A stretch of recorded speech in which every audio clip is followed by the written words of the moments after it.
December 22nd, 1944, 2 miles south of Bastogne, Belgium. The snow fell in silence, thick and indifferent, covering the scattered brass casings and the dark pools that wouldn't freeze. Oberleutnant Klaus Weber lay on his back, staring at a sky the color of pewter, tasting copper and bile. The shrapnel had entered just below his ribs. He'd felt it punch through, hot and enormous, a sensation too large to be contained by his body. Around him the world had narrowed to pain and the whisper of falling snow. 23 minutes earlier, his men had checked his pulse in the chaos of retreat, found nothing they could trust, and left him. He understood. He would have done the same. Now, through the ringing in his ears, he heard voices. American voices. English words he couldn't quite parse through the fog of shock. Weber's training screamed at him to remain still, to play dead, but some animal instinct, the same one that had kept his heart beating when his comrades thought it had stopped, made him lift his hand. Fingers dark with blood rose above the snow like a question mark, like a white flag, like a prayer to gods he'd stopped believing in somewhere between Berlin and the Ardennes. The voices stopped. Then came the sound of boots crunching faster through the snow. Klaus Weber had been taught many things about Americans. At the Officers' Academy in Munich, instructors had described them as soft, undisciplined, motivated only by material wealth. The propaganda film showed them as gangsters in uniform, their melting pot armies incapable of the unity and sacrifice that defined the German soldier. His company commander, a veteran of the Eastern Front, had been more specific. They fight with machines, not courage. When the machines break down, they break down. None of this prepared him for the faces that appeared above him now. Red crosses on white circles against olive helmets. Medics. 101st Airborne. He recognized the screaming eagle patch even through his dimming vision. The first face was young, 18 or 19, with fear and determination fighting for control of his features. The second was older, maybe 30, with steady hands that moved across Weber's abdomen with practiced efficiency. The third was speaking rapid-fire English into a radio handset, calling for a stretcher. Weber tried to speak to explain that he was the enemy, that there must be some mistake, that they should leave him and save their own. What came out was a sound like tearing cloth, wet and terrible, blood on his lips. The older medic, Weber could see the captain's bars now, locked eyes with him and said something in a voice that cut through the chaos. Later, Weber would learn the words were, "Stay with me, son." At that moment, they were pure sound, pure intention, and they meant, "You are not dying here. Not on my watch." They lifted him. The sky wheeled. Pain exploded through his core, white-hot and total. And then he was moving through the smoke and snow, carried on canvas between 4 sets of hands that somehow didn't drop him despite the crack of rifle fire that pursued them across no man's land. He felt the impact when one of the stretcher bearers stumbled, heard American cursing, felt the stretcher dip and recover. Someone was still carrying him. Someone was running toward safety while carrying an enemy officer who should have been left to die. Consciousness came and went like a weak radio signal. In the lucid moments, Weber cataloged impossible details. The stretcher-bearers weren't even breathing hard. These men, who were supposed to be soft and undisciplined, had carried him 600 meters under fire without breaking stride. The aid station they brought him to was a cellar beneath a shattered bakery, and it smelled like yeast and gangrene and the sharp chemical bite of ether. Captain Jack Pryor, Weber heard the name spoken by subordinates with something that sounded like reverence, was already scrubbing his hands, already studying the wound that was going to kill Weber unless someone did something impossible in the next hour. The surgery began at 1400 hours and lasted until the winter dark was full and absolute. There was no anesthesia to spare for prisoners. Pryor had made that clear to his staff, though not mercifully in German. But there was morphine, blessed American morphine that flooded Weber's system and turned the world soft at the edges. He watched the captain work through a haze that made everything seem like a film playing at the wrong speed. Pryor's hands moved with mechanical precision, suturing torn intestine, clamping bleeders, packing the wound with sulfanilamide powder, while artillery shook plaster dust from the ceiling in gentle, deadly drifts. Weber had expected efficiency from American doctors. They had the supplies, after all, the unlimited resources of a nation that had never known hunger or real destruction. What he hadn't expected was the care. Pryor worked as though Weber were his brother, his son, his commander. When a shell hit close enough to make the candles flicker and everyone flinch, Pryor didn't even look up. His fingers continued their delicate work inside Weber's abdomen, repairing what the shrapnel had shredded, refusing to accept death as an outcome. At some point, Weber realized he was crying, silent tears that ran down his temples into his sweat-damp hair. Not from pain. The morphine had wrapped that in cotton wool. From something else. From the fundamental wrongness of being saved by the people he'd been sent to kill. From the way Pryor's young assistant kept checking his pulse and nodding with satisfaction each time he found it strong and steady. From the realization that everything he'd been told about Americans was a lie, and if that was a lie, what else had been fiction? Quote 2, someone said in English. Pryor grunted acknowledgement and kept working. In the corner, a soldier sat writing a letter home by candlelight, the scratch of his pen audible in the lulls between artillery strikes. He was writing about Bastogne, about the siege, about the cold and the shortage of everything except German shells. He didn't look at Weber once. The prisoner was just another casualty, another piece of work to be done in a war that had long since stopped being about individuals and had become about endurance, about putting one foot in front of the other until the thing was finished. Weber drifted. In his morphine dreams, he was back in Munich before the war, walking through the English garden with a girl named Hannah who'd smiled at his jokes and never asked him about politics. He joined the Wehrmacht because it seemed like duty, like what young men did, like a job that would end and allow him to return to a normal life. The propaganda had come later, the rallies and the speeches and the gradual narrowing of the world into us and them, civilization and barbarism, the Reich and chaos. But here in this cellar under Bastogne, with American hands inside his body keeping him alive, the categories collapsed. Here was a captain who'd taken an oath to preserve life and was keeping it even when that life wore the wrong uniform. Here were medics who'd risked bullets to drag an enemy officer to safety because that's what medics did. Here was the enemy, and they looked like Weber's cousins, sounded like the American students he'd met in Berlin in '38, acted like men instead of the monsters he'd been trained to destroy. The surgery ended sometime after 2000 hours. Pryor stepped back, peeled off his bloody gloves, and issued rapid orders about observation and infection watch. Then he did something that would replay in Weber's memory for the rest of his life. He placed one hand on Weber's shoulder, just for a moment, and said something in English that the prisoner didn't understand, but felt in his bones. An acknowledgement, a recognition of shared humanity, a benediction. Then Pryor was gone, moving to the next patient, and Weber was left in a corner of the cellar with a blanket that smelled like mothballs and American cigarettes, alive when he should have been dead, saved when he should have been abandoned, forced to confront the possibility that he'd spent 3 years serving a lie. He survived the night, then the next night, then the week. The siege of Bastogne broke on December 26th when Patton's tanks rolled through the German lines like a tide coming in. Weber heard the celebration in the streets above the aid station, shouting and singing and the rumble of armored vehicles that no longer had to ration fuel. He was stable enough to be moved by then, loaded into an ambulance that took him north to a field hospital, then west to a POW facility in France, then across the Atlantic on a transport ship where he shared cramped quarters with 200 other German prisoners, all of them stunned into silence by the sheer abundance of everything American. The first meal on the ship was beef stew.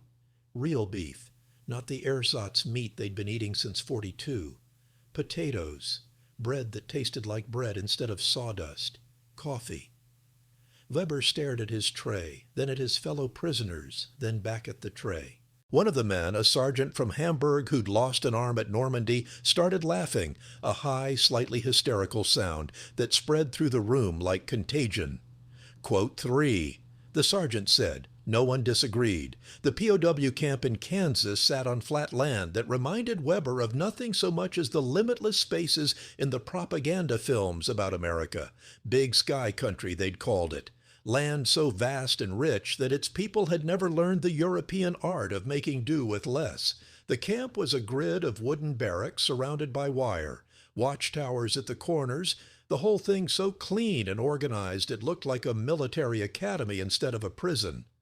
Weber was assigned to a work detail at a factory that produced agricultural equipment. 8 hours a day, he assembled parts for combines and tractors that would help feed the world America was building after the war.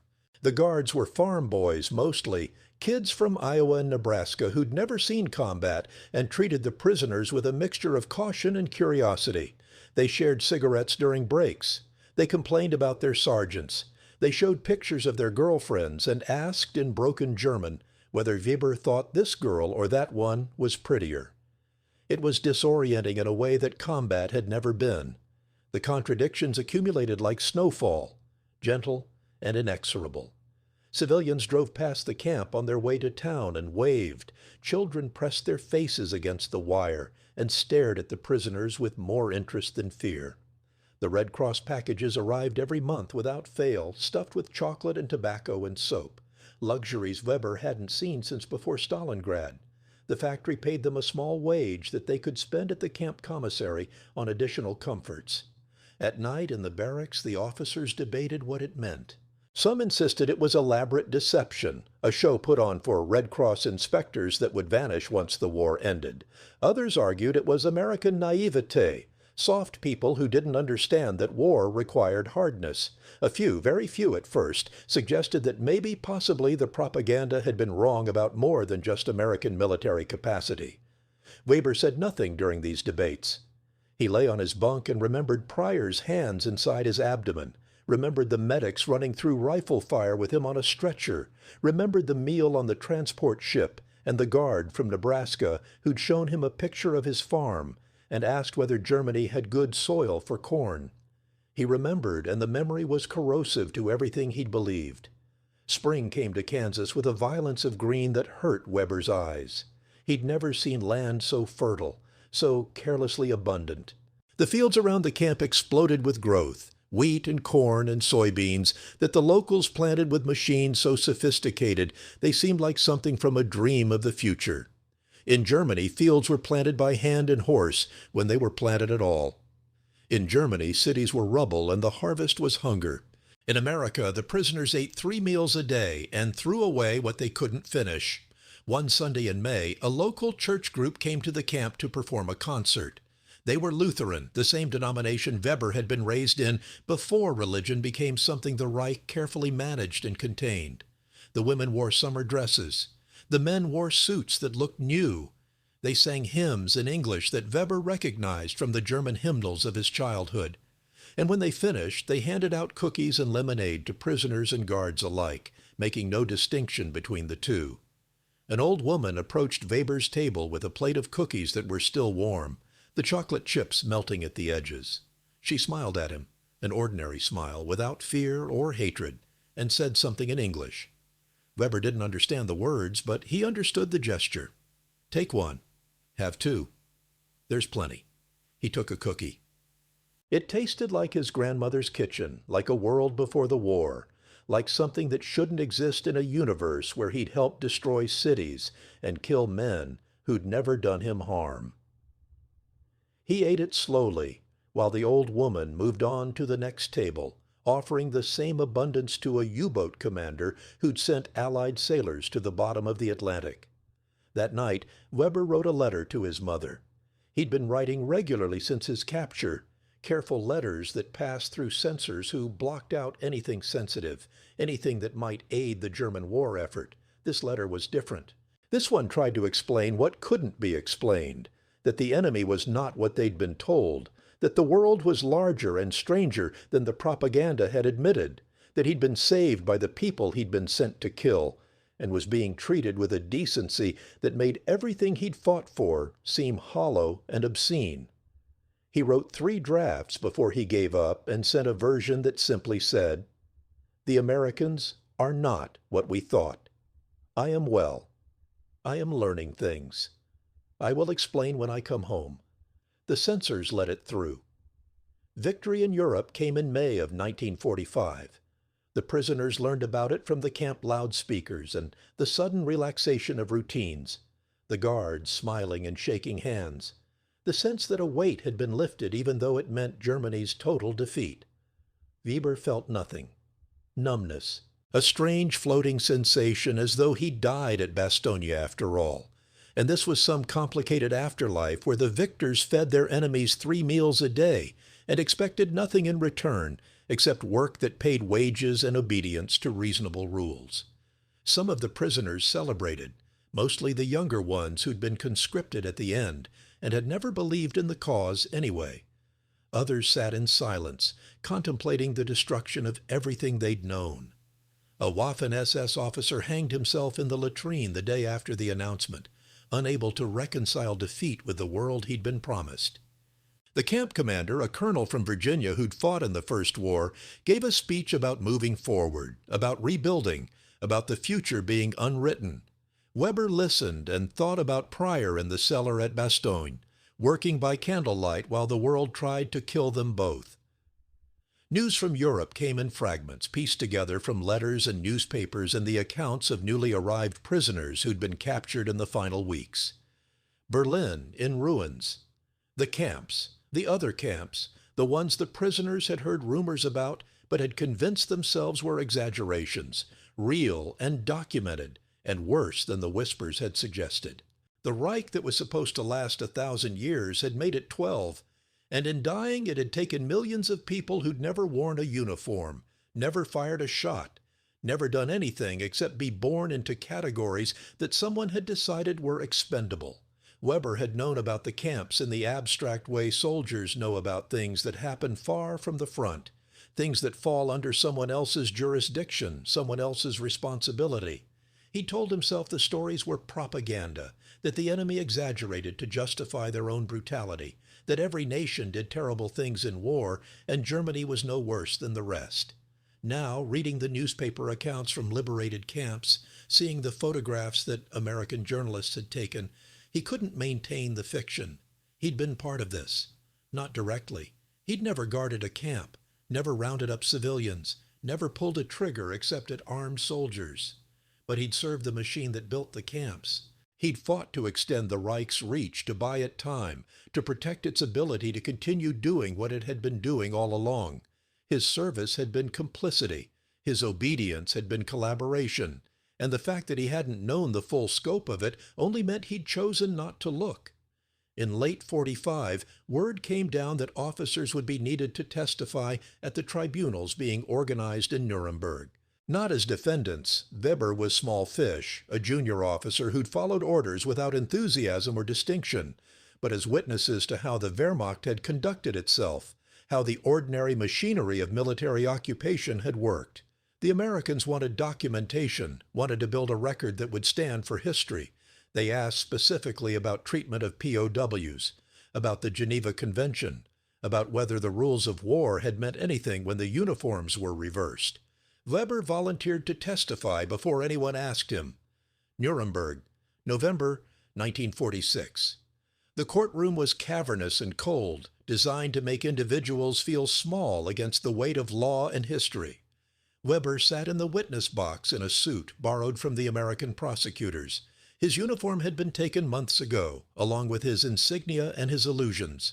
The judges sat high above him, representatives of nations that had defeated Germany so thoroughly that defeat felt less like a military outcome than a metaphysical fact.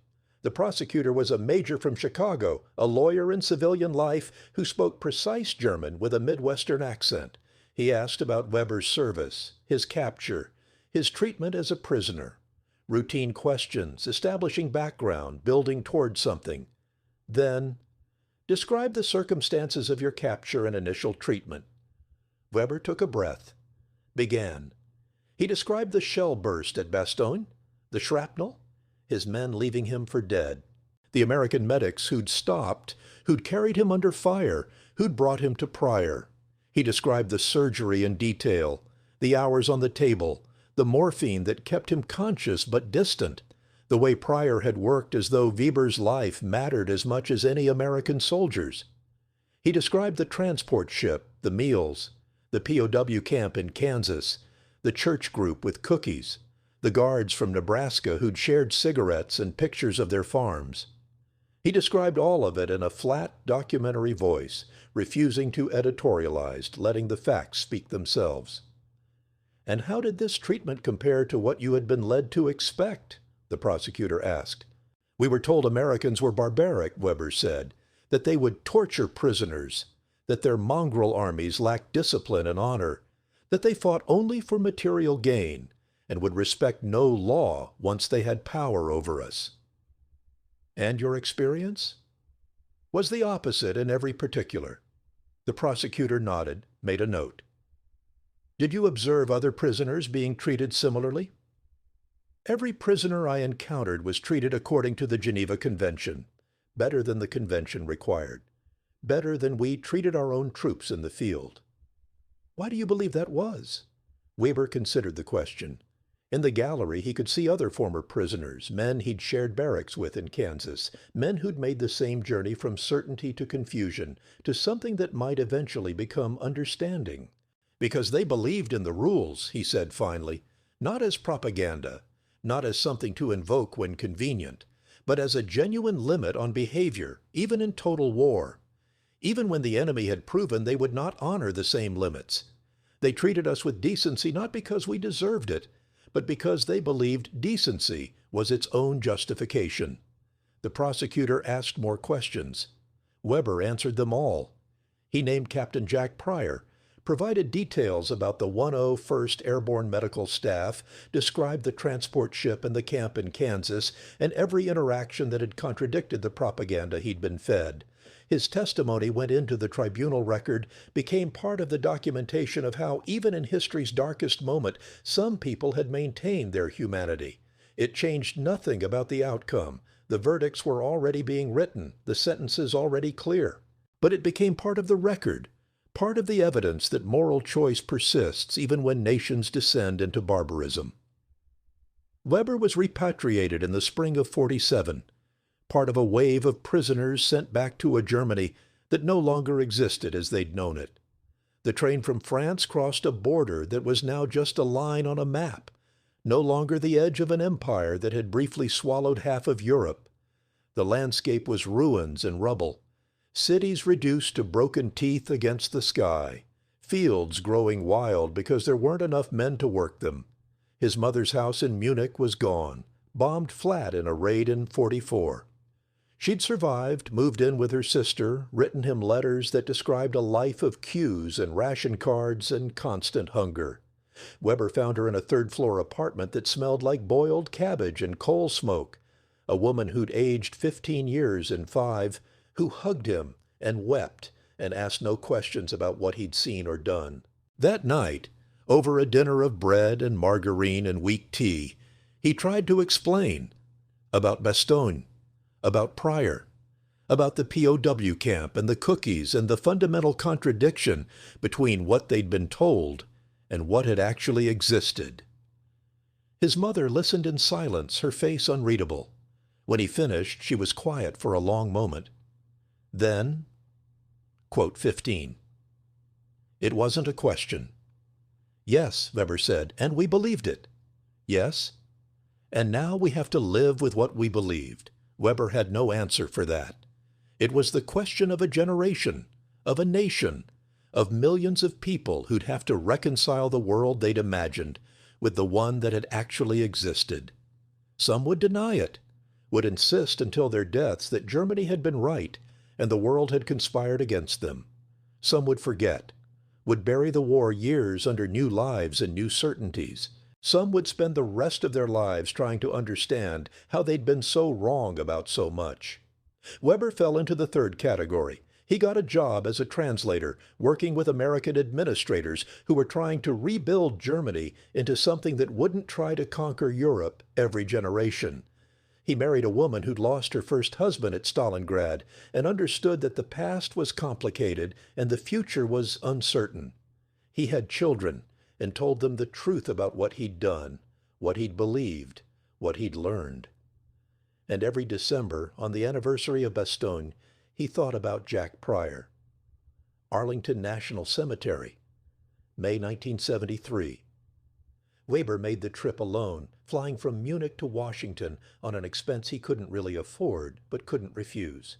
The newspaper article had been brief. Captain Jack Pryor, retired physician, recipient of the Silver Star for gallantry under fire at Bastogne, dead at 62 of a heart attack. Services at Arlington. The article hadn't mentioned Weber, hadn't mentioned the surgery in the cellar, hadn't mentioned any of the hundreds of men Pryor must have saved in his career. But Weber remembered. The funeral was small. Pryor had never married, had no children, had spent his post-war years as a country doctor in Pennsylvania, treating farm workers and refusing payment from those who couldn't afford it. A handful of former soldiers attended, old men in suits that didn't quite fit anymore, men who'd served with Pryor in the Airborne and remembered him as the doc who never gave up on anyone. Weber waited until the service ended, until the other mourners had drifted away, until it was just him and the fresh grave, and a spring afternoon that was too beautiful for grief. Then he knelt, placed his hand on the temporary marker, and tried to find words for what he owed this man. In the end, he settled for the simplest truth. You saved my life, and in saving it, you changed it. Thank you. The grass was soft beneath his knees. Somewhere in the cemetery, a robin sang. Weber stayed kneeling for a long time, an old German soldier paying respects to an American doctor who'd taught him that even in the worst moments of the worst war in human history, some people maintained their humanity not because it was easy or profitable or strategically advantageous, but because they believed it was right. When he finally stood, his knees protested. He was 60 himself now, his war wounds aching in the spring damp, his body a map of what he'd survived. He saluted the grave, a gesture that crossed all the old boundaries of uniform and nation, and became simply one soldier honoring another's service. Then he walked back through the cemetery, past row after row of white markers, each one representing a life, a choice, a moment when someone had decided what they stood for. Some of those choices had been noble, some had been terrible. All of them were human, complicated, irreducible to simple categories of good and evil. Weber had spent 3 years fighting for evil, even if he hadn't understood it at the time. He'd spent 28 years since trying to make that mean something, trying to tell the truth about what had happened, trying to raise his children to question authority and resist propaganda, trying to honor the mercy he'd been shown by showing it to others. It wasn't enough. It could never be enough. But it was what he had. He flew back to Munich that evening, back to his wife and his job and his small, careful life. But he carried with him the memory of a cellar in Bastogne, of hands that had refused to let him die, of a man who'd kept his oath even when every other boundary had collapsed. That memory sustained him for the rest of his life. It became his answer to the question his mother had asked in 47. How do we live with what we believed? By remembering those who'd shown us different, by honoring the mercy we'd been given, by passing it forward, imperfectly but persistently, until our own graves were marked and our own accounts were closed, by choosing every day to believe that humanity persists, even in darkness, even in war. Even in the worst moments of the worst century, there were still people like Jack Pryor, working by candlelight to save the lives of enemies, keeping faith with something larger than nation or ideology or revenge. Weber died in 1992, an old man in a unified Germany that would have been unimaginable to his 23-year-old self lying in the snow at Bastogne. His children found his papers after, letters from Pryor that he'd saved, newspaper clippings about the tribunal testimony, a photograph of the POW camp in Kansas with notations in the margins identifying the men who'd changed his understanding of what enemies could be. They donated the papers to a museum that collected stories of reconciliation, of moments when the machinery of total war had broken down and something human had emerged through the cracks. The museum put them in an archive where researchers occasionally found them and used them to write papers about the Geneva Convention, about military medicine, about the small choices that accumulate into moral meaning. But mostly the papers sat in their archive box, a fragment of a larger story, a reminder that every war is made of individual moments, individual choices, individual people deciding what they're willing to do and what lines they won't cross. In one of those moments in a cellar under Bastogne, a captain from Virginia had chosen to save an enemy's life. The choice had cost him 6 hours of surgery in impossible conditions, had risked infection and censure, and the judgment of those who thought mercy was weakness. But it had also saved Klaus Weber, and in saving him it had created a witness, someone who could testify that even in the worst of times humanity persisted, that the rules meant something, that there was a way to fight without becoming monsters. That testimony echoed forward through decades, through the lives Weber touched, through the children he raised, through every person who heard his story and chose to believe that mercy was possible, even toward enemies. It echoes still. In the end, that's what survives war, not the victories or defeats, not the grand strategies or the casualty statistics, but the individual moments when someone chose differently, when someone saw the enemy as human and acted accordingly, when someone kept faith with their oath, even when every incentive pointed the other way. Jack Pryor never sought recognition for his work at Bastogne. He received the Silver Star, but he kept it in a drawer and never spoke of it. What he'd done seemed obvious to him. A wounded man needed surgery, so you did surgery. The uniform didn't matter. The politics didn't matter. The only thing that mattered was the oath he'd taken, to preserve life, to do no harm, to serve without distinction of race or creed or nation. He'd kept that oath in a cellar while artillery shook the ceiling and the world tried to destroy everything worth preserving. He'd kept it because he believed in something larger than the war, larger than victory, larger than revenge. He'd kept it because it was right. And Klaus Weber, lying on that operating table with American morphine in his veins and American hands repairing what German artillery had destroyed, had learned that righteousness could exist even in total war, that the enemy could be better than your propaganda, that mercy was real even when nothing in your experience suggested it should be. That lesson sustained him for 50 years. It became his resistance to every subsequent lie, every attempt to divide the world into simple categories of us and them, every politician who promised that violence was the answer and the other side was irredeemable. He'd been the other side. He'd been irredeemable, and Jack Pryor had saved him anyway. That was the story Klaus Weber told until his death. Not a story about German glory or American superiority, but a story about one man choosing mercy in a moment when the world demanded vengeance. A story about what it means to be human when humanity is hardest. A story that, in the end, was the only answer to the question of how we survive what we've done, what we've believed, what we've been part of. We survive by remembering those who showed us different, by honoring their example, by choosing in our own small moments to be merciful instead of merciless, human instead of monstrous, capable of seeing the enemy as someone who might in different circumstances have been a friend. We survive by telling the stories that remind us what we're capable of, both the worst and the best of it, both Bastogne and the cellar beneath it, both the war and the mercy that persisted within it. We survive by choosing every day to believe that Jack Pryor was right, that the oath matters, that the rules matter, that how we treat our enemies defines us more surely than how we treat our friends.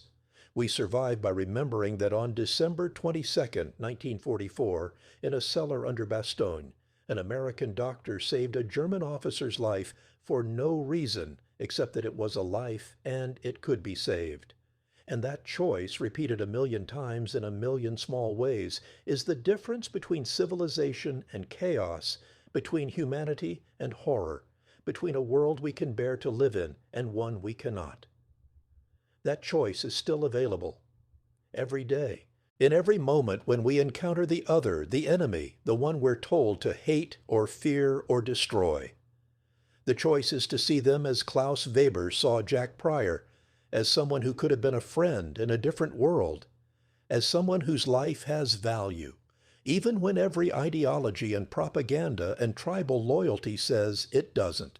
That's the lesson of Bastogne, not the military tactics or the strategic outcomes, but the human choice made in a cellar while the world ended above. The choice to save rather than destroy, to heal rather than harm, to maintain the rules when every pressure says to abandon them. That choice echoes forward through time, through every person who hears the story and decides to believe it, who decides to live as though mercy is possible, even toward enemies, who decides that the oath matters, that humanity persists, that there's a way through the darkness that doesn't require us to become dark ourselves. Jack Pryor made that choice. Klaus Weber honored it, and the story survives, a small light in a dark century, a reminder of what we're capable of when we choose the hard mercy over the easy vengeance. That's the story. That's the lesson. That's what remains when the armies have marched away, and the flags have faded, and the empires have crumbled into dust. The choice to be human. Even in war, even toward enemies, even when it costs everything. Especially then.